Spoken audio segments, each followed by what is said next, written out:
Olá, olá a todos e todas que estão chegando aqui na TV 247 para mais um Revolução Molecular. Hoje, nesse clima de convulsão aí bastante complexo, inclusive aqui com queda de energia, e conseguimos restabelecer aqui, consegui restabelecer energia e entrar aqui para encontrar vocês. Obrigada a todo mundo aí que ficou nos esperando, que está aí desde sempre conosco.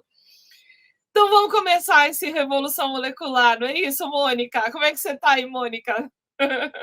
Estou bem, também um pouco bem preocupada com todas essas situações, né? E aqui também, a qualquer momento, tempestade. Então, qualquer coisa que haja, já sabem. Grande prazer, Lúcio, muito obrigada de poder estar participando. Maravilha ter você de novo aqui com a gente. Vamos embora.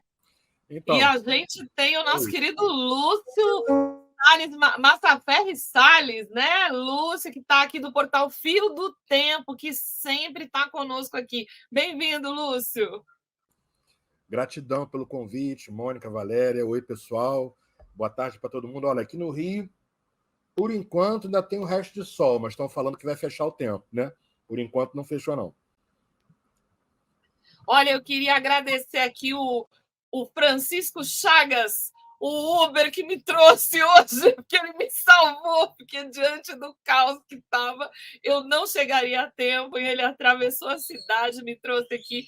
Então, vim papeando com ele deve estar, vai assistir aí a esse programa em breve. Então, queria só agradecer. E pedir a todo mundo que está chegando, que já deixe o seu like, que já mande para os amigos, nos ajude a propagar essa live, que hoje ela vai ser muito importante. A gente também vai ter aí um breaking news daqui a pouquinho com o Marcos Piani, que vai trazer algumas informações aí da guerra, né, para a gente poder falar um pouco do que está acontecendo, que é mais um desses caos, né? A gente vai dormir, acorda e já tem toda uma mudança, uma reconfiguração, né? Então, daqui a pouco ele está entrando para dar algumas palavrinhas sobre isso. Eu vou ler os comentários de vocês já já, mas queria passar a palavra para a Mônica, né, Mônica? Porque a gente resolveu falar hoje um pouco, né, nesse processo que a gente vem falando de entender esse campo de forças, né? Não só as subjetividades, mas também as individualidades, não só as subjetividades coletivas, mas as subjetividades individuais, que estão compondo aí esse panorama para a gente viver um momento histórico muito difícil, de muita violência, né? E de ações aí, acabamos de ver aí mais uma execução que, sendo por engano, não sendo por engano, é uma execução, e uma execução não pode ser aceita, né? Então a gente vai tentar destrinchar aí essa mente, né? Essa forma de se pensar que propicia essa questão do fascismo aqui no Brasil. Não é isso, Mônica? Inclusive, nós estamos no Rio de Janeiro, né? E a execução dos 3 médicos, eu não acredito em coincidências, né? Fica a 500 metros da tal Vivendas da Barra. Eu sempre trabalhei naquela área, em frente ao Hotel Winston, que é o ponto de ônibus que eu descia sempre quando eu ia. Então, é uma situação muito complexa, e eu acho que eu estava lendo na revista Cult, em outras palavras, tem um artigo escrito por Rodrigo Duarte. E aí vai vir uma coisa da década de 1950, 1944. Theodor Adorno e Marx Horkheimer escreveram sobre a personalidade autoritária. E, no momento, naquela época, eles foram convidados em Berkeley, né, para pesquisarem a preocupação dos Estados Unidos com a ascensão do neofascismo, e fizeram um trabalho de pesquisa bastante grande, e que eu selecionei aqui alguns pontos que eu achei importantíssimos, entende? Que eu acho que eu sempre estou tentando trazer. A esquizoanálise, ela abre para as pessoas pesquisarem, para as pessoas pensarem, trazemos reflexões. Então, ele começa dizendo, né, que, apesar do fascismo ser um fenômeno de massas, ele tem sua gênese numa predisposição psicológica dos indivíduos. Então, a gente já vem trazendo essa discussão aqui há muito tempo. E eu achei inacreditável, inclusive no momento atual, isso tem a ver, porque eles começaram a pesquisa em cima do antissemitismo, mas depois a coisa se ampliou muito. E eles colocam certas características que eu acho que cabe a gente raciocinar e ver se tem alguma coisa com que nós vivemos no Brasil, o que nós vivemos nesses últimos tempos. Então, ele diz que é o seguinte: existe um convencionalismo, que é uma fixação em valores aceitos de forma convencional e acrítica. Então, essa questão inclusive nós que somos professores, né, Lúcio? Essa questão toda da educação, da questão do pensamento crítico. Então, eles trazem vários pontos aqui dessa questão do acrítico. Submissibilidade autoritária, que seria uma submissão completa e acrítica, de novo, a um líder. Agressão autoritária, uma tendência do autoritário punir as pessoas consideradas outsider, ou seja, não concordou, é punido.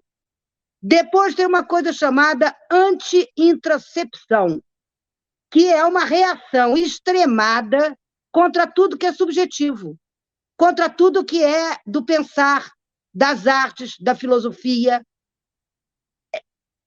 Superstição e estereotipia. Quem não sabe, estereotipia pode ser até uma coisa caricata, que é aquela coisa assim, bem repetitiva e bem assim, singular, mas, ao mesmo tempo, bem específica. Que é um estereótipo, é aquilo assim que você generaliza um tipo de característica, aquilo ali fica uma coisa estereotipada. É uma palavra até bastante conhecida. Ela indica a crença na determinação mística do próprio futuro, do próprio destino. Essa questão mística, essa questão que leva à questão religiosa, transcendental, está presente.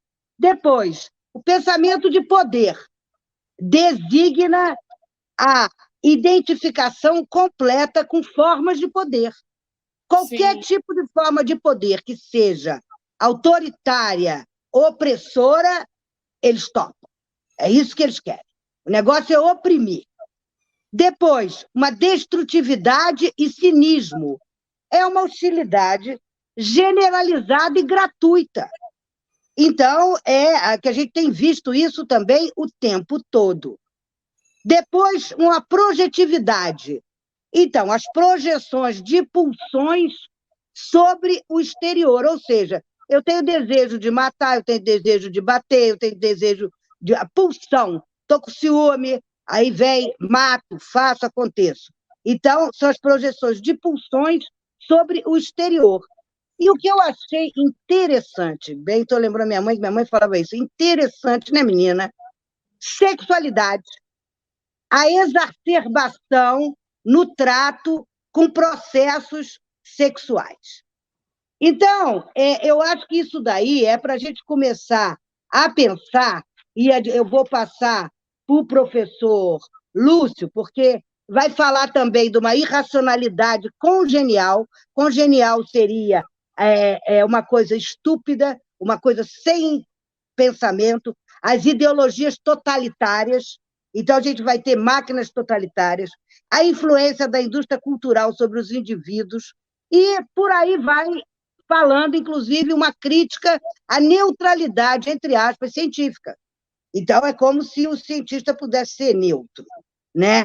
Então, o professor Lúcio está desenvolvendo uns trabalhos na continuidade dessas pesquisas, né, do professor. Ele está fazendo umas pesquisas que eu acho que vão ser muito interessantes para a gente entender, porque como essas pessoas de antigamente, Guattari, Deleuze, esses cientistas, ainda era audiovisual, a gente não tinha toda essa forma de internet, digitalização, plataforma, não tinha nada disso.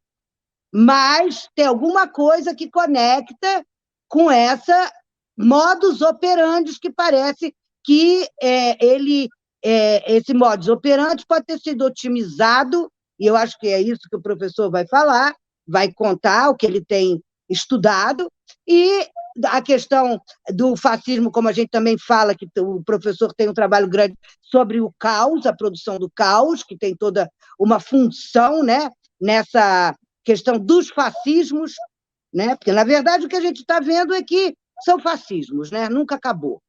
Então, eu passo a palavra, então, para o professor Lúcio, né, para a gente começar nossas reflexões, né? E hoje, então, com essa notícia também, mais mostra que tem tudo a ver, né, com tudo isso que a gente está vivendo.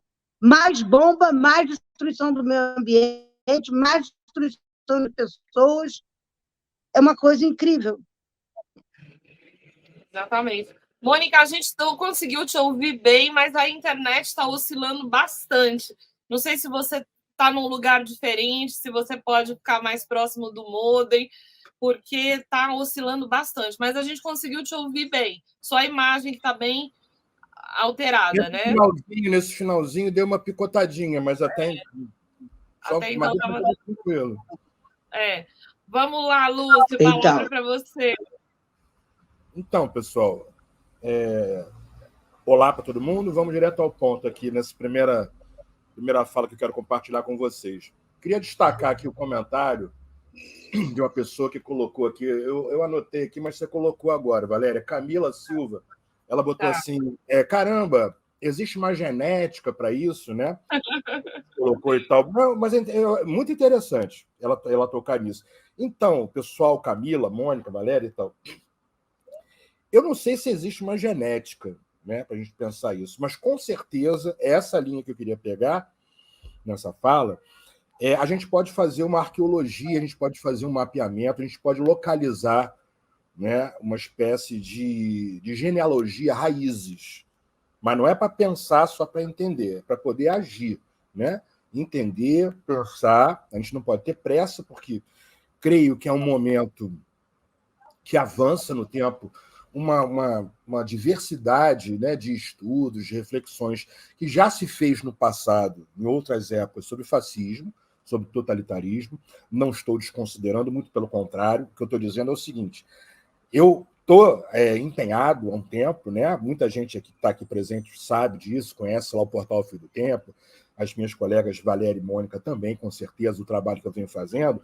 Eu tenho me dedicado a tentar fazer uma radiografia o mais criteriosa que seja possível, né, de um período de uns 35 anos para cá, aonde entrou em nossas vidas, eu falo agora de mundo, né, essa grande rede, né, alterando comunicação, alterando acesso do poder dos poderosos às mentes através de propaganda. Isso eu acho que é um diferencial, sim. Não digo genético, né? Mas eu acho que isso participa de tudo que a gente está falando aqui. Exemplo, vamos citando aqui esse homicídio, né? Esses homicídios, foi plural, né? Aqui no Rio de Janeiro, a velocidade. Uma pessoa me entrou em contato comigo quando ocorreu, perguntando o que eu achava. Eu falei, olha, vamos aguardar, vamos ver, enfim. Barra da Tijuca é um local muito próximo de um outro local, que já é um local que quem mora no Rio de Janeiro sabe que é um local que é praticamente tomado pelas milícias, que é Recreio dos Bandeirantes, mas rapidamente já se apresenta um quadro. O que eu quero dizer com isso? Eu estou focando, primeiro, tecnicamente, na questão da comunicação. Isso é rápido. Esse quadro que é apresentado, né? Olha, aconteceu isso, mataram tais e tais pessoas, o motivo foi esse e tal. Uma velocidade enorme com que isso se propaga, com que isso se resolve também na investigação. E você vê, por outro lado, outros atentados, homicídios, em que, muito pelo contrário, que não se descobre nada, entre aspas, durante 1, 2, 3, 4 anos. Né? Então, esse ponto de destaque, a velocidade da comunicação. 5 anos. 5 anos, exatamente. Né? Então, o que eu quero dizer quando eu falo de mapear tudo isso que a gente está vivendo, né, esse afloramento de um campo de pessoas, né, que a gente chama de extrema-direita, direita, mas um campo de pessoas que está levantando a bandeira e as ações de ódio, de intolerância cada vez mais, com muito ressentimento, né, o que as pessoas comumente estão falando dessa polarização, onde as pessoas não se escutam mais, dentro dos núcleos familiares, inclusive, a gente vê isso, né?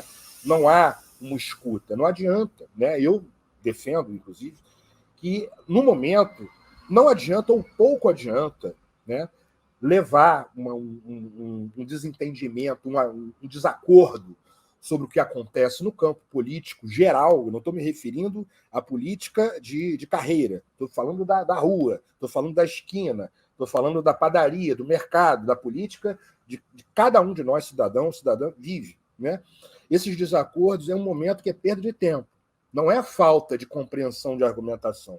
Não é uma vírgula que a pessoa esqueceu de dizer, né? As pessoas estão levantando suas bandeiras de ódio, de intolerância, porque elas não estão conseguindo abrir mão, é o momento que a gente vive, da sua identidade de defender aquela ideia, mesmo que seja mais violenta, mesmo que seja banhada em ideias de absoluta exclusão, de perseguição, elas não abrem mão, né? Muitos de nós têm esse exemplo dentro de família.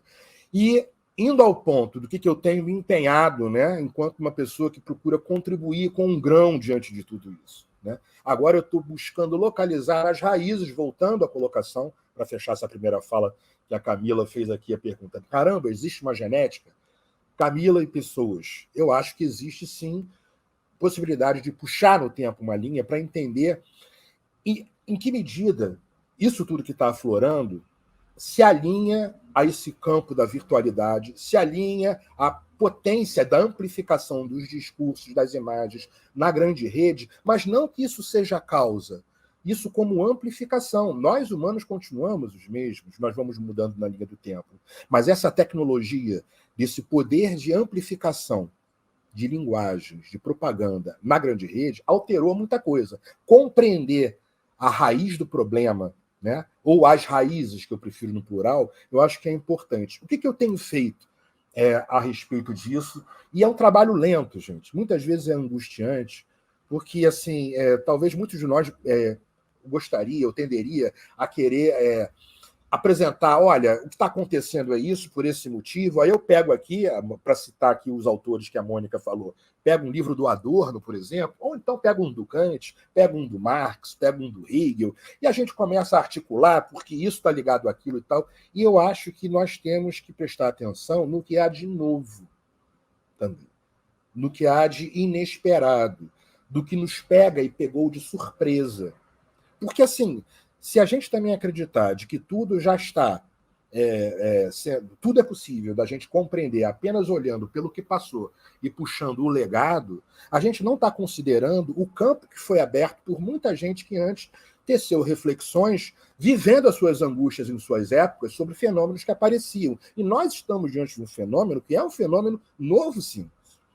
Né? Essa questão da viralização, essa questão do contágio psíquico, a gente fala, né, com certo cuidado disso, contágio psíquico das redes, essa questão da fabricação de consenso, tão perigosa, que eu alinho aqui com o que a Mônica, de uma maneira mais ou menos próxima, com o convencionalismo, né, e com essa ataques à subjetividade, o fabricar o consenso, usando as propagandas nas plataformas. O que eu tenho feito, compartilhando com vocês? Eu estou terminando de ler esse livro aqui, chamado A Máquina do Caos. Como as redes sociais reprogramaram nossa mente, nosso mundo, do Max Fischer, um jornalista. E eu fiquei assim, positivamente espantado. Um jornalista. Mostra de novo o livro, Lúcio. Mostra de novo o livro para o pessoal dar um print. Vou mostrar mais perto aqui da câmera. Olha, o Lúcio está fazendo um monte de live a respeito desse livro. Vocês podem entrar no portal Fio do Tempo, tem várias lives. Ele está dissecando, olha, como as redes sociais reprogramaram nossa mente e nosso mundo. Excelente. o que eu estou querendo dizer com isso? Que o Max Fischer está respondendo para mim, para a gente? Não, gente. Isso, os livros a gente conversa, né? A gente bate papo com livros. A gente tenta escutar, a gente tenta identificar o que há de novo. E esse cara está trazendo entrevistas que ele fez que são valiosíssimas. Por que elas são valiosíssimas? Entrou alguém. Muita já mandei, peguei uma frase horrorosa aqui, porque a gente recebe sempre esse pessoal que vem desqualificar. Sejam bem-vindos. Eu queria pôr essa. A série que o senhor está fazendo no seu canal sobre esse livro está ótima. Legal, Daniel. Então, olha, eu vou fechar para devolver a palavra, porque assim, é muito interessante vocês prestarem atenção no seguinte: o que esse rapaz aqui, o Max Fischer, traz é muito, muito legal para a gente poder refletir, sempre pensando em agir. Eu, recentemente, escrevi o Arquitetura do Caos, que nada mais é do que um pequeno livro que ele faz uma liga com as séries em vídeo que eu já tinha feito. Muita gente aqui já sabe, conhece. E eu peguei um engenheiro do caos, olha só, todos com esse significante, não é à toa, que o Juliano da Empoli, na época eu ganhei logo que saiu, foi em 2019 e tal. O que eu estou fazendo lá com esse livro? Eu estou lendo essas entrevistas dele, eu estou indo nas fontes que ele fala e estou comparando para entender como que no surgimento da internet, e eu me lembro bem que eu comecei a ter aula lá atrás, né? Eu, antes de começar a mexer em computador, em 94, eu comecei a mexer mesmo, eu tive aulas e tal. Então eu acompanhei o surgimento dos Linux, a internet não era nada disso que a gente via, os primeiros chats, era muito engraçado, sala de bate-papo, isso foi se transformando, né? O underground da internet, onde hoje, só para caso alguém não conheça, né? Lugares como o 4chan, né? 4chan, para quem não conhece, onde se posta anonimamente imagens e assim a liberdade de expressão que eles defendem lá é quase que absoluta, postagens muito pesadas e violentas, Reddit e outros, eles foram dando, como é que eu vou dizer, um DNA, para usar a palavra da Camila, né? Um DNA da internet, dessa geração de programadores, nerds, hackers, né, ao pé da letra, não criminosos, que deram origem, né, e que foram lá para o Vale do Silício trabalhar, ao que depois nós vimos como o surgimento das plataformas, com essas lógicas algorítmicas, e que isso sim, isso está dentro do olho do furacão, né, de boa parte dessa convulsão que nós estamos assistindo de um tempo para cá. Ora, ninguém falou. Alguém poderia dizer, poxa, Lúcio, mas você então está dizendo que o problema todo é a internet? Não, de modo algum. Pelo contrário, eu acho que a internet é uma tecnologia fantástica. Inclusive, eu uso bastante. Excelente. Estou dizendo o seguinte, o que há de novo nessa amplificação, mais uma vez, das falas e imagens, nessas mesclas, usando semiótica, usando alvos pré-determinados para propaganda que pode-se usar, essa que é a questão que nos pegou de surpresa e que isso sim, isso deve ser olhado com calma para ser compreendido, para poder agir, atinge grupos de pessoas. Gente, a gente não pode tomar o outro, né, tendo como parâmetro a nossa mente. Isso é uma grande fantasia, achar que as pessoas pensam da mesma maneira. Há pessoas que são muito mais influenciáveis, que elas são muito mais abertas à persuasão de propaganda, de ideias, por simples aparência de consensos. E elas não são melhores ou piores, elas não são nem fascistas, algumas dessas, mas elas são abertas à persuasão.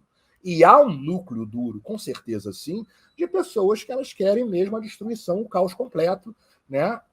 A imposição das suas existências narcísicas, né?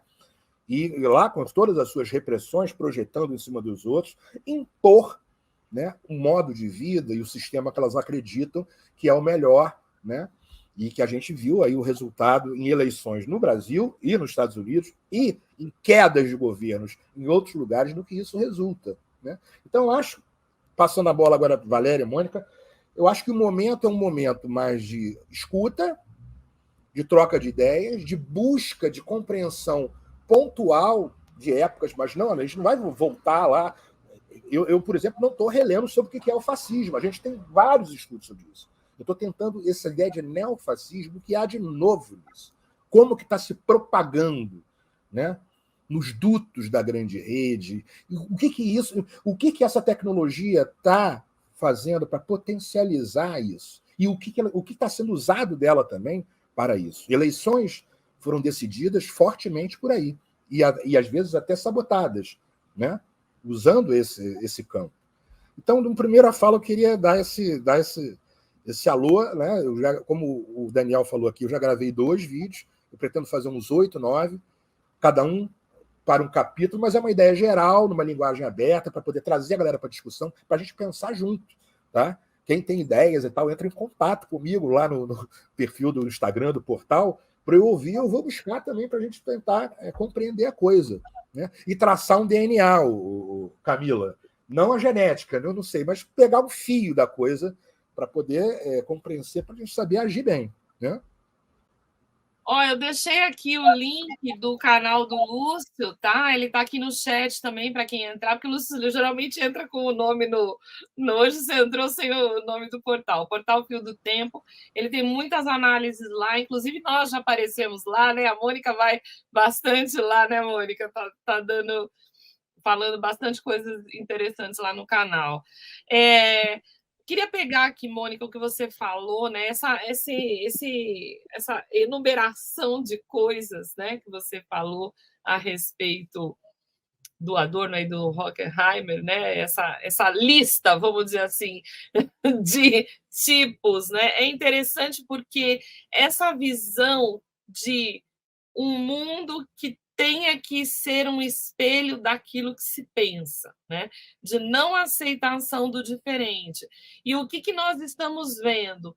Uma sucessão de ações no sentido de deslegitimar todos os que têm direitos e que são diferentes. Então, a tentativa de diversas tentativas de anulação do casamento entre pessoas do mesmo sexo, tem a nova tentativa aí do marco temporal, a nova tentativa, quer dizer, uma série de tentativas que reiteradamente ficam nesse campo dos costumes, né?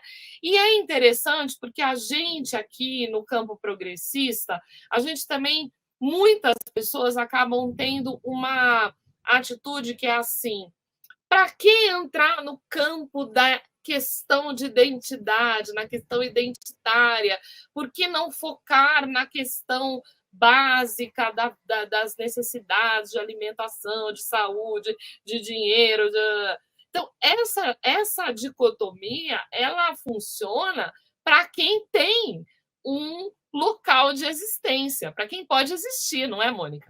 Porque quem não pode existir enquanto ser, né, que não tem espaço de existência, isso é bastante complicado. Então, a gente está num momento de quebra de paradigmas, de muitas quebras de paradigmas, e de essa tentativa quase que histérica de segurar esses paradigmas do passado, né?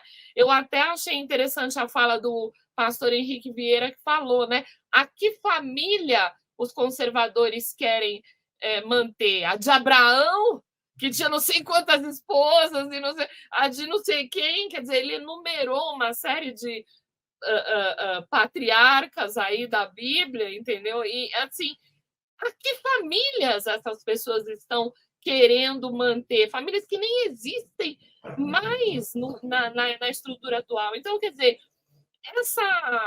esse comportamento de destruição do outro bate com o nível de violência que nós estamos vivendo. Daqui a pouco a gente vai dar uma palavrinha sobre a guerra também. O Marcos está aqui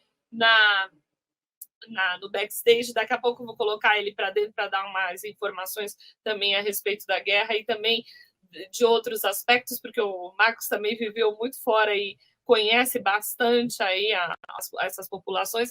Mas queria que a Mônica comentasse aí um pouco desse aspecto. O que a gente faz com essas mentes, Mônica? O que a gente faz com essa? O problema, um dos problemas que eu acho importantíssimo, entende? É a gente falar da questão dos arcaísmos.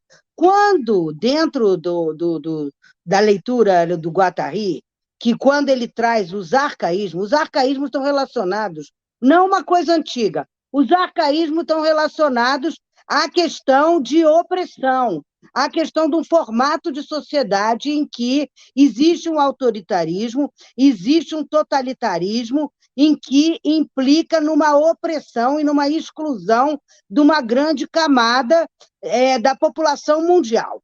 Então, são a escravidão, a neoescravidão, os racismos, as ideologias religiosas. E, no momento, por exemplo, nós estamos vendo claramente, né, Valéria? Olha bem a situação de hoje. Então, essas pessoas estão sendo bombardeadas, como está acontecendo na Ucrânia, como está acontecendo no mundo, nas nossas periferias. As pessoas querem fugir desses lugares, e os outros países não aceitam, não querem. Então, a gente está falando de uma questão que envolve, primeiro, né? Então, eu vou gostar muito quando o Marcos entrar. Primeiro, existe a questão religiosa clara. Então, a gente não tem como não considerar essa subjetivação religiosa, porque essa história toda começa. São muitas guerras religiosas, são muitos conflitos religiosos. Ninguém está falando ali que nós estamos brigando, vamos dizer, por comida. Isso aqui. A gente tem que falar quantas e quantas. Nós temos agora todos esses discursos dentro do Congresso, dentro das CPMIs, dentro de tudo, que é uma busca por uma teocracia. Vamos substituir a Constituição pela Bíblia. Então, isso faz parte do quê? Da subjetivação. Isso faz parte do quê? Da psicologia. Isso faz parte... O que significa o transcendental e o que significa o místico, o mítico. O que significa, gente? De repente, a gente está bombardeando Jerusalém, Israel, problema do cristianismo, do catolicismo, a todas essas populações que viviam antigamente, por exemplo, na Espanha, e o que acontece quando... Se a gente for entender a importância da história, ela existe, porque nem sempre foi assim. Então, quando se fala dessa questão das subjetividades arcaicas, e quando se fala, por exemplo, nessa propagação, nesses meios de comunicação, nas tempestades de informação e tal, o que eles estão difundindo? O que eles estão modelizando a juventude, modelizando a nossa população mundial atual? Nós temos um avanço da extrema-direita. E quais são os valores da extrema-direita? Então, ali mistura tudo que não presta, vamos combinar? É racismo, é fanatismo religioso, é opressão da mulher, misoginia. Então, eu acho que cabe muito a todos nós que estamos pensando essas questões, o que nós podemos fazer para... Por que vem essa informação e não outras? Por que o que se quer é oprimir, excluir, matar? Vamos lá, vamos entender. E em nome de quê? Porque é muito misturado. Eu acho que essa questão também da gente separar a economia, política, valores éticos, com a moralidade, no fundo é um grande caldeirão que interessa essa elite aos privilegiados, e sei lá mais a quem, essa necropolítica, porque não tem como a gente falar de outra palavra. Ninguém está fazendo guerra pela vida. Então, eu acho que isso cabe todos nós a pensar até que ponto toda essa lavagem cerebral, que eu acho que as psicologias são usadas, todos os meios... nós somos o final, o terminal. Né? Se a gente for falar em termos dos meios de informação e dos meios que nós temos hoje em dia, nós somos o terminal. Chega aqui na gente o que interessa a eles.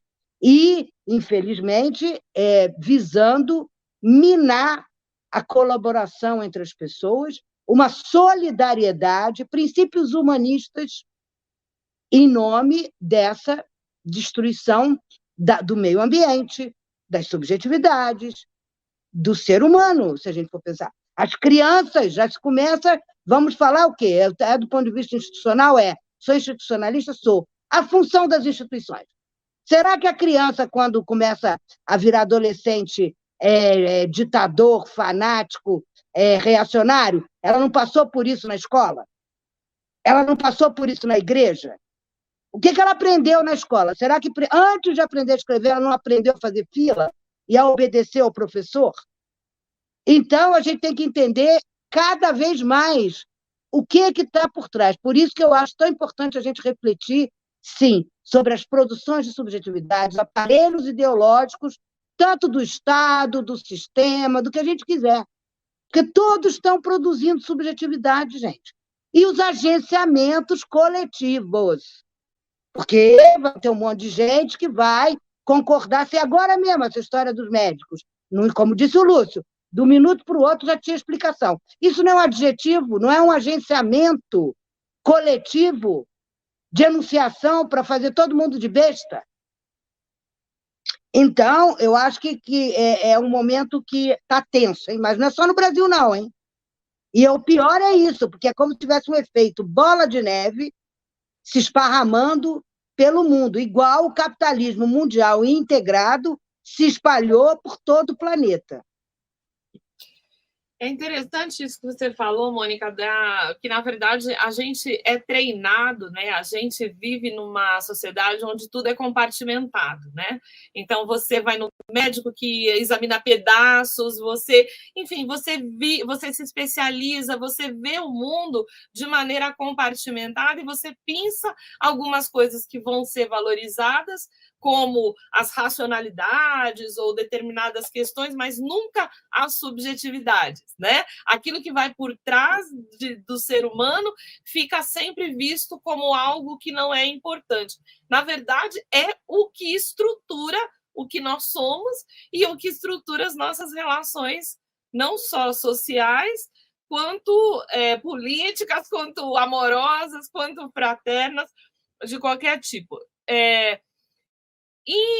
Então, assim, é muito difícil a gente analisar o que está acontecendo sem fazer essa volta para dentro, sem fazer essa volta reflexiva sobre aquilo que a gente vai engolindo, vai absorvendo, sobre o que constroem para que a gente engula, né?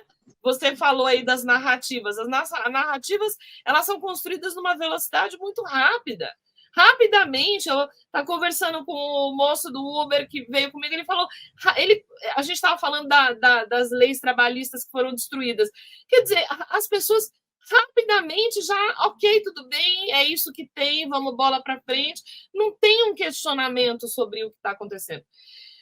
Então, assim, é muito complexo. Eu acho que assim, a gente vem tendo muitas análises aqui e vai precisar continuar tendo muitas análises para poder caminhar, né? É importante lembrar, Valéria, que as resistências nunca deixaram de existir. Sim, entende? A gente tem que pensar, porque dá a impressão que não. Mas não, as resistências, agora, cada vez vão encontrando métodos mais violentos, mais agressivos. Eu acho que não pode haver nenhuma pessoa no mundo que pode achar que ter guerra agora tem cabimento. Pelo aquecimento global, sabe? Pela destruição do meio ambiente, pela destruição das pessoas. Isso é um sadomasoquismo. As pessoas que estão nesses lugares, as pessoas que estão nas nossas comunidades, ou as pessoas... O que aconteceu com esses médicos? Não pode se naturalizar a perversão, gente. Então, mas a gente está numa naturalização, né? Olha, eu tinha uma pergunta para o Lúcio, e daí eu vou chamar o Marcos para a gente poder debater. Tem uns comentários aqui que eu vou passar para o Marcos também. Lúcio, tem essa questão do cancelamento, né? Que houve a pergunta, né? O que você acha do cancelamento, dessa ação do cancelamento? Você quer dar uma palavrinha sobre isso? Com certeza. Quem perguntou mesmo? Eu vi o Eu vou achar aqui, acho que foi o Cauê. Isso. Olha só. Inclusive, Cauê, né? O pessoal todo que está aqui nos assistindo. Eu já tinha meio que pré-combinado com algumas pessoas da gente fazer um encontro um dia lá no Portal Fio do Tempo para tratar justamente de cancelamento e lacração. Eu escrevi errado aqui no chat, né? Da sua moeda, né? Que no meu ponto de vista é como se fosse assim, duas faces coladas que você... É um fenômeno, né? Mas assim, para bater papo sobre, não é para ficar querendo fechar a questão, não. Isso é sufocante. Inclusive, vai na linha da tal da especialização que vai acabar matando o ser humano, né? Vai deixar de ser ser humano para ser especialista numa parte dele. Voltando, então. Ontem eu estava conversando com alguns alunos meus sobre esse fenômeno, digamos assim. Em que ponto que eu localizo isso, o Cauê? É o seguinte. Esse aparelhinho aqui, tá?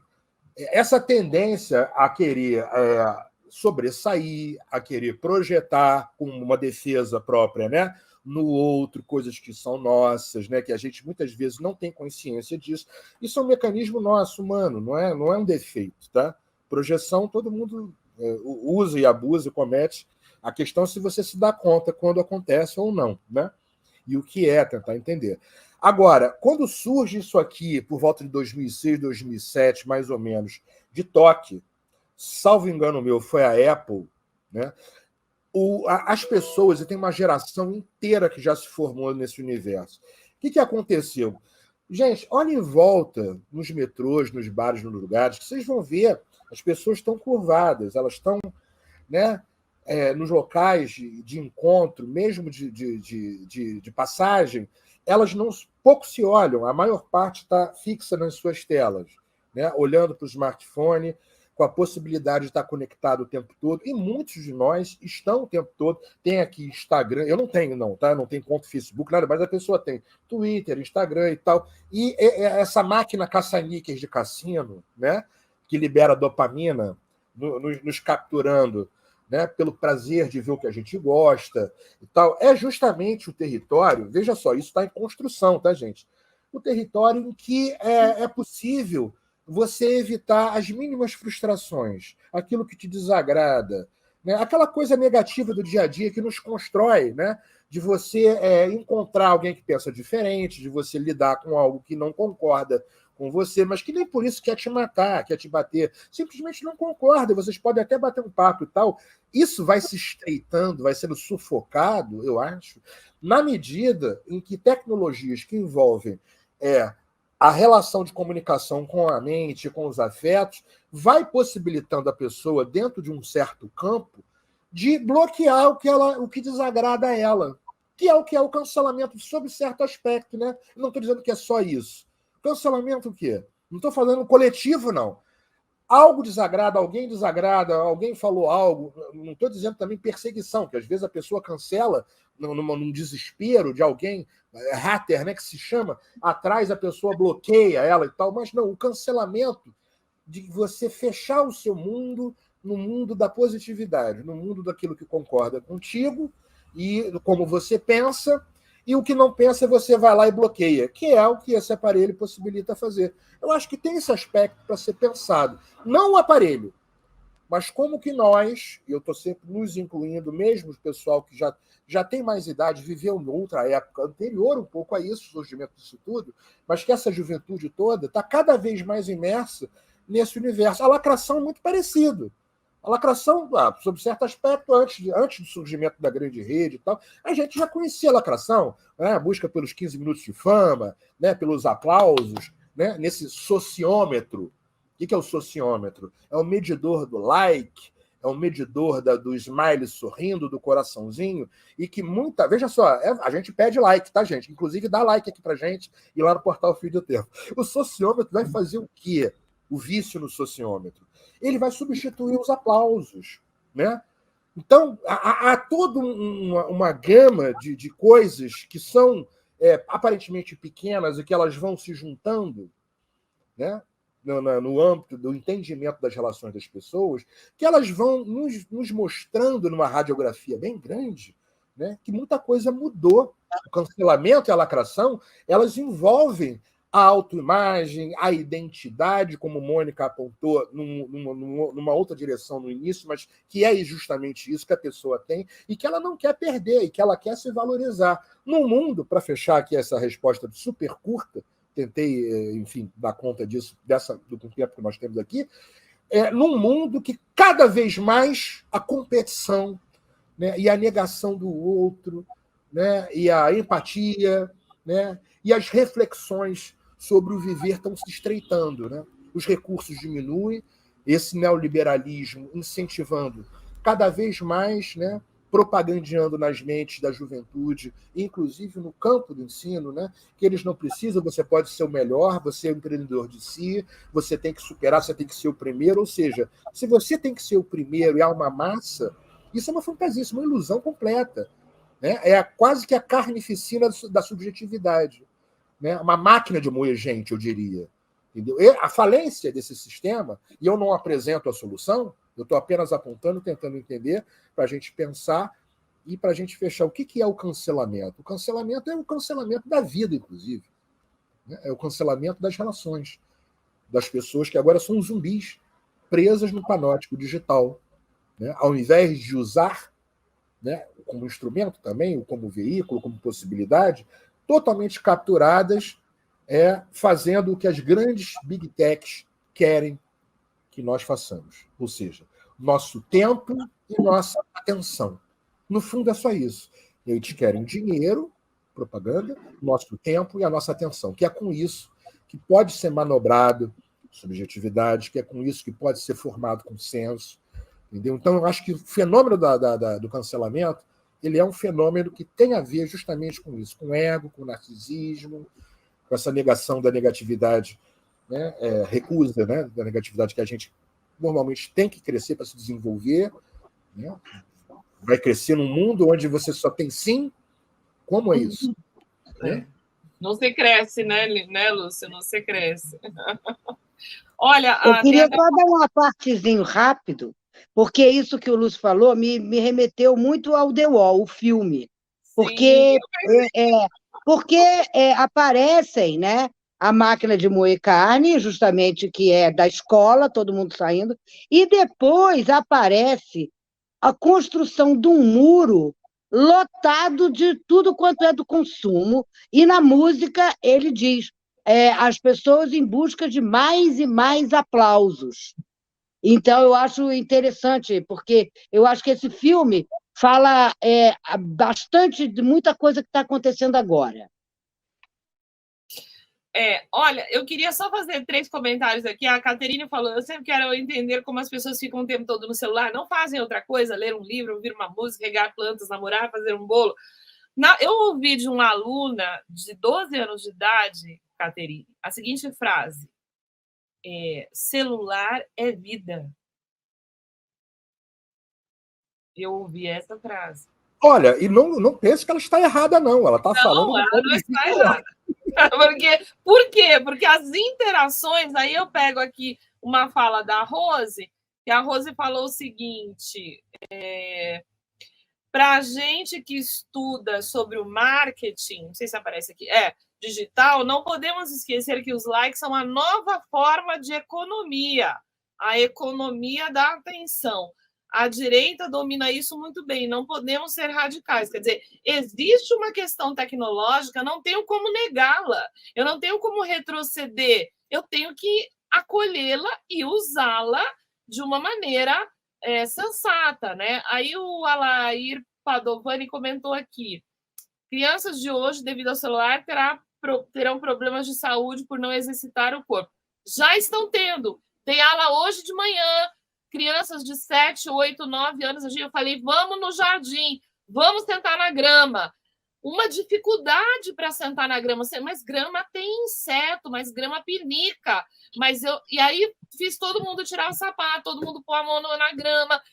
Elas não têm esse contato. Então, realmente, já existe aí um componente de transformação, bem diferente das crianças aí que nós fomos, por exemplo, não sei se vocês foram, mas eu subi em árvore, eu subi em telhado, eu era da pá virada, entendeu? Mas eu acho importantíssimo, é isso que ele falou, corpo. Gente, não é que a pessoa não possa ter relação virtual. Pode ter relação sexual virtual? Pode. Agora, equivaler tudo a tudo é que não pode. Não tem como a gente dizer que uma relação onde 2 corpos entram em contato corporal é a mesma coisa de você ter uma relação virtual sexual. O problema todo é esse. A gente tem que diferenciar cada vez mais as coisas para não cair naquilo que a Claro. gente tem falado muito, entende? É tudo homogeneizado, é tudo, equivale a tudo. Não, não equivale. É bem diferente. Muito bem. Olha, eu vou trazer aqui o Marcos. Marcos, vou trazer você para dentro aqui. Se prepara, pronto. Olha o Marcos aí, Marcos Piani, para dar uma palavrinha. Prazerzão, Marcos. Obrigada. Obrigado, gratidão. Obrigado pelo convite de última hora. Valéria, Mônica, Lúcio, todos os ouvintes.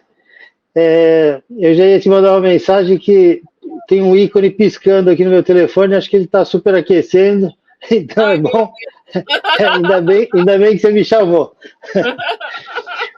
Que bom. Olha, o Marcos, ele até colocou isso aí na manchete dele. O Marcos trabalhou, já sabe, ele já veio aqui, ele trabalhou muitos anos com tecnologia, com biotecnologia, trabalhou no Departamento de Defesa dos Estados Unidos.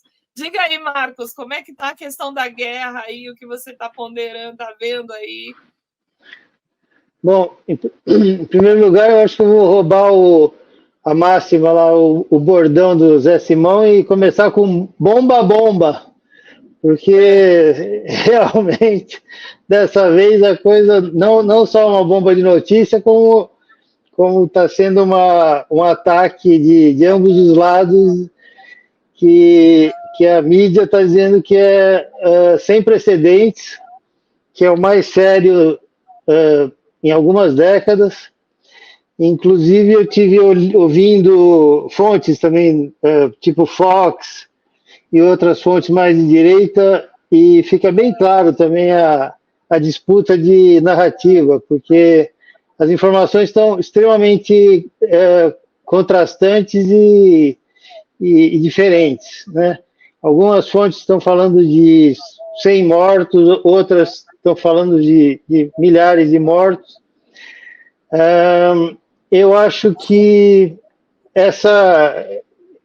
esse movimento já era previsível, né? Pelo que aconteceu em Israel recentemente, com aquela reforma também, aquela modificação no poder do Supremo, que deu mais poder para o presidente de Israel, o primeiro-ministro, já prenunciava uma preparação para uma guerra.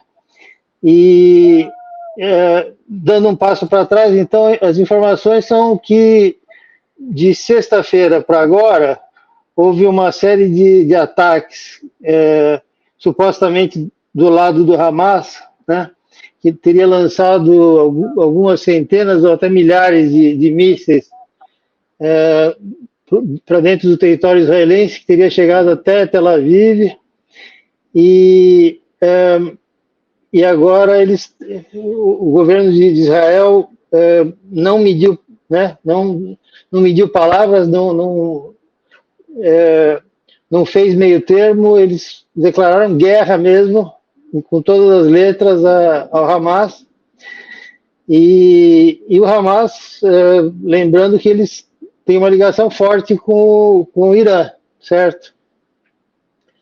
Então isso indica para mim, justamente, como eu tinha falado, essa preparação para enfrentar o que Israel considera uma ameaça à sua existência, né, justa ou injustamente, essa análise que eles fazem, mas eles consideram que o fortalecimento do Irã, principalmente agora envolvido na guerra da Ucrânia, produzindo drones e tendo uma presença maior, pode, segundo a visão deles, pode ameaçar a existência ou a integridade do país.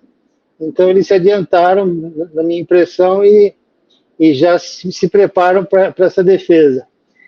Isso, na verdade, independente de quem começou esse ataque, me lembrou muito o próprio processo da guerra da Ucrânia, né, que foi um avanço gradual, foi uma coisa também que levou décadas, desde a dissolução da União Soviética, e foi encurralando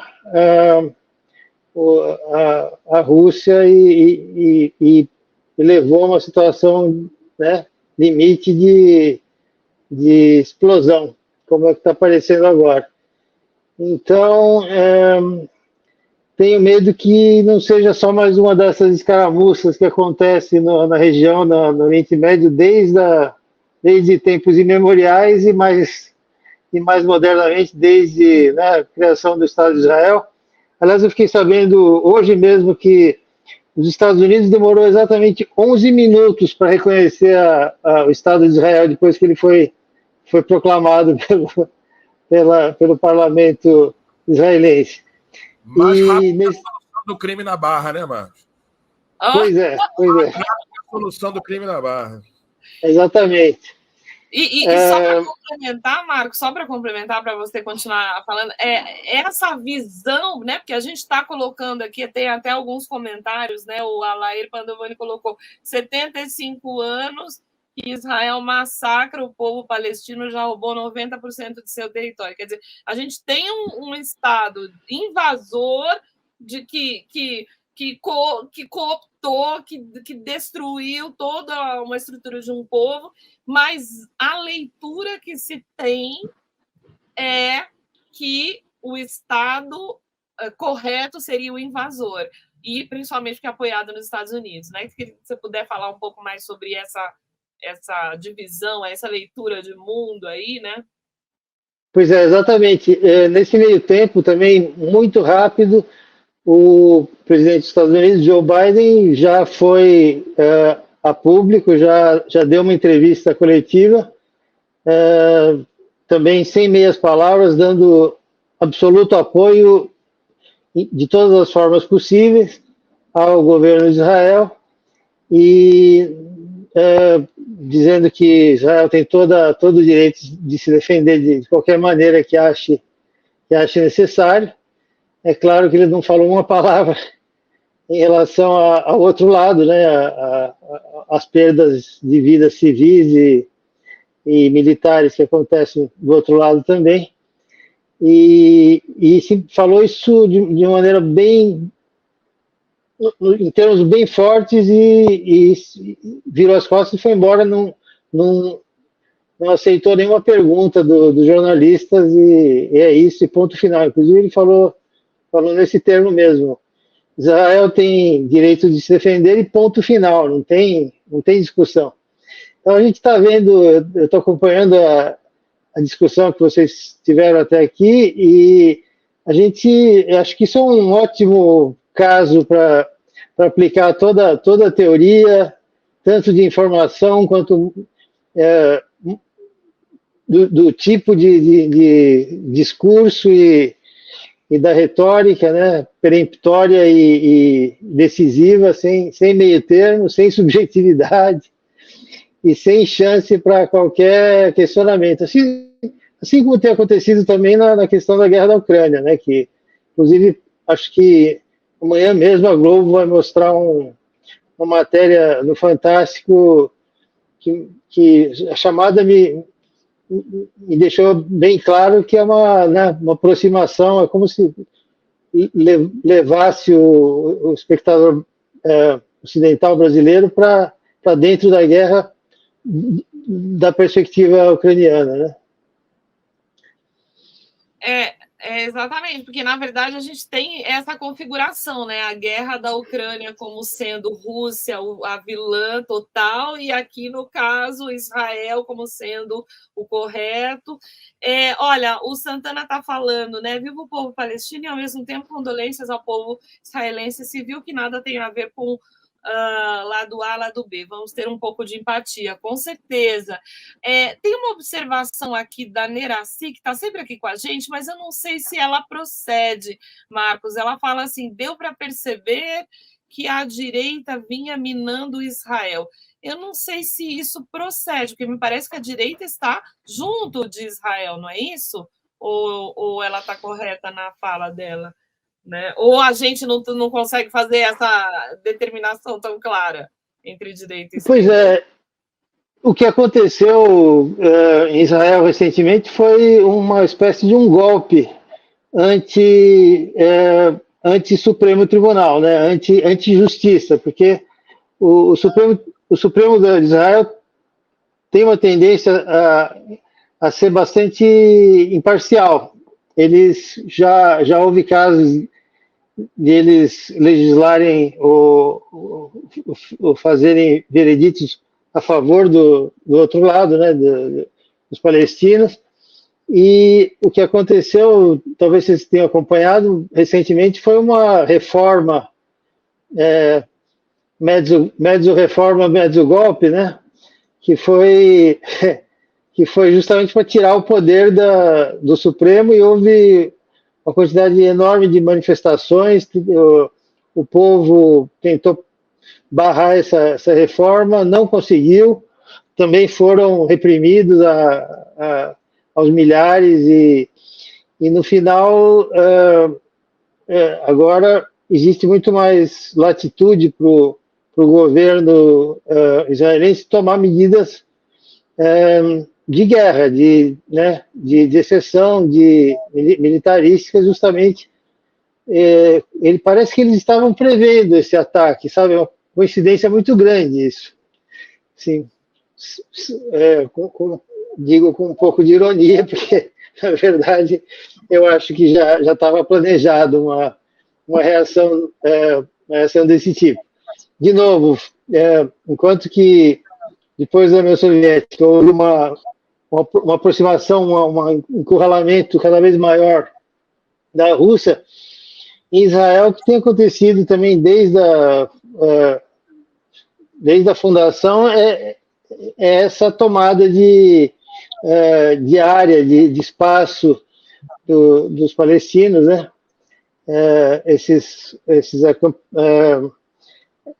Não são acampamentos, são colônias, né? Que eles vão ocupando áreas e dividindo áreas dos palestinos, que inclusive a própria ONU declarou alguns desses como ilegais, mas eles simplesmente ignoraram e continuaram forçando essa situação. Então, dizer que aconteceu de repente não é verdade também, tem acontecido ao longo do tempo. E agora, se vocês me permitem uma conexão com a geopolítica, a gente está vendo a aproximação de Israel, do Irã com a Arábia Saudita, né? Uma paz que foi intermediada pela China. Então, pode ter havido um certo medo de Israel de que tenha havido troca de informação militar ou armas, alguma coisa assim. E o grande medo deles é que o Irã desenvolva armas nucleares e resolva atacá-los, embora Israel sabidamente tenha armas nucleares, mas eles acham que o Irã não pode ter, nem para defesa e muito menos para ataque, né? Então, provavelmente haverá em algum momento algum tipo de sabotagem, ataque ao Irã, como já houve antes por parte de Israel. Quer dizer que também houve a tentativa tentativa não, eles conseguiram mudar a possibilidade do Supremo, né, lá e de Israel, da mesma maneira que estão tentando aqui, né? Por isso que eu ia falar. Eu não acredito em coincidência. Não existe coincidência. Por que aqui essa tentativa que não acaba de golpe, como o professor Chico veio trazendo o tempo todo, a gente tem trazido aqui, né? Quer fazer o quê? Quer fechar o STF. Pronto. Quer porque quer. Então, são os mesmos métodos, as mesmas estratégias. Olha as consequências. Pois faz parte do resto do movimento, né, de direita, de governos tenderem mais para a direita, de usar o aperto da vida das pessoas, né, essas políticas de austeridade para também lentamente forçar uma revolta ou questão imigratória, né? E tudo isso levar uma guinada para a direita, juntamente com o enfraquecimento de um poder judiciário que pode botar um freio nesse golpe da direita com o Estado, né? E a Elisângela perguntou: qual o peso dos Estados Unidos nessa guerra? É uma boa pergunta, que inclusive tem um encaixe financeiro aí, né? Não só, claro, todo mundo sabe, quando há aumento de guerra, de situação de guerra, os países produtores de armas, eles ganham com isso, mas os Estados Unidos estão sofrendo um problema de liquidez, né? O instrumento financeiro que era considerado o mais sólido do mundo, que era o bonde do Tesouro Americano, né? O título do Tesouro Americano, recentemente entrou em xeque, porque tem muito título desses e as pessoas começaram a não querer comprar tanto quanto se comprava antes, e além disso você tem China, Japão e vários outros países que são detentores de grande número desses títulos, vendendo no mercado, né, para diminuir o risco, já vista que a China tá despontando como uma superpotência, colocando a situação americana em risco, e eles dependem dessa que se chama exorbitância do dólar para poder sustentar a economia deles, né? Ou seja, eles não têm lastro para garantir esse valor do dólar. Então, eles têm que garantir isso, inclusive através de guerra, como eles têm feito há muito tempo. Maravilha. Olha, queria só dar 2 comentários aqui. A Maria Marta, que está sempre aqui com a gente, ela falou que o professor Lejane Miran, que sempre está aqui conosco, e o Rui Costa Pimenta nos deram uma triste aula sobre o que está ocorrendo com o povo palestino nesse exato momento. Então, vale a pena entrar lá para poder assistir. Ela também fez o comentário... Aliás, o canal do professor Lejane está direto. Eu estou acompanhando, está vindo, trazendo informação o tempo todo.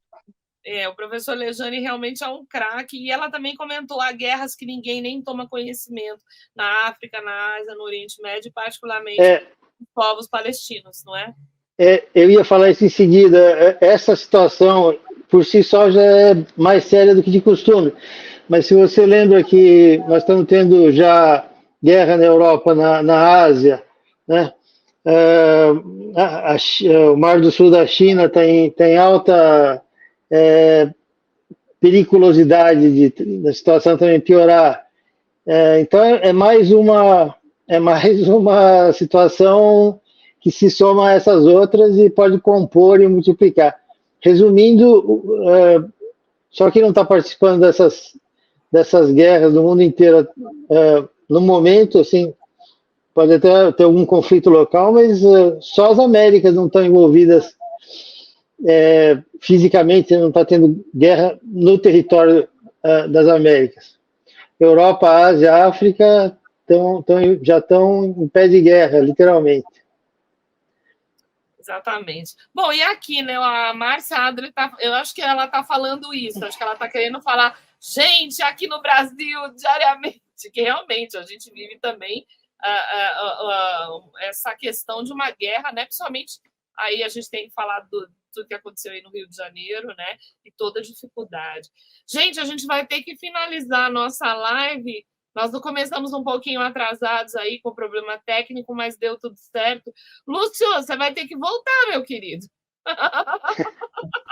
Vai ser um prazer, quer dizer, o prazer só não vai ser total, que são temas duros também que a gente trata, né, aqui, né? Mas, assim, em termos de debate, poder ouvir também, Marcos, agradeço você estar trazendo para a gente também, poder lançar uma compreensão. Eu estava até querendo ver aqui o vídeo do professor Lejane, né?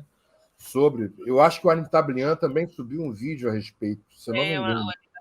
Aliás, ele podia vir um dia aqui, né, o Anitta Blian? Enfim, vai ser um prazer, uma alegria estar com vocês. tá? Novamente. Com certeza. O Lúcio já é nosso amigo querido, né? Já está aqui sempre. E, Marcos, eu fiquei muito feliz aí, foi uma participação relâmpago. Eu falei, vai se arrumando aí. Eu que agradeço o convite, peço desculpa aí pela qualquer coisa, de repente foi improvisado, mas espero que tenha pelo menos trazido a questão, né? Não, muita Obrigado contribuição, muito obrigada. Muito obrigada, Lúcio. Marcos, muito obrigada, sensacional. Muito importante esse momento, a gente poder ter esse debate, né?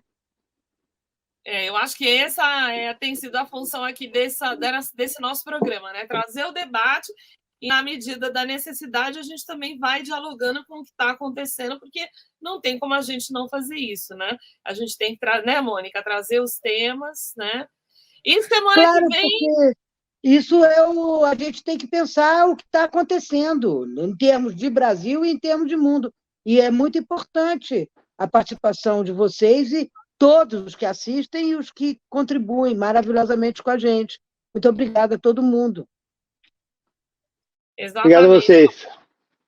Obrigada, Marcos. Obrigada, Lúcia. Aqui tem essa falinha do Jorge. Alguns países africanos na região do Sahel estão em guerra pela libertação dos colonizadores. A gente está vivendo um mundo onde muitas coisas estão sendo quebradas, né? Então, muitos paradigmas, não é? Então, vamos caminhar aí nessa reflexão para que a gente possa... discutir essa colonização, isso é fundamental. Não dá para fingir que tudo isso... Nós somos todos colonizados e somos todos fruto dessa colonização que não foi a melhor. Vamos dizer, vamos combinar? Vamos combinar. Religiosa, ultrapassada, arcaica. Muito bom. Gente, nós vamos finalizar, que deu aí o problema técnico, mas conseguimos terminar. Muito obrigada. Daiane já está aqui me dando bronca. Estou vendo ela aqui dentro do backstage. Beijo, gente. Um beijo. Nos vemos semana que vem. Tchau, tchau.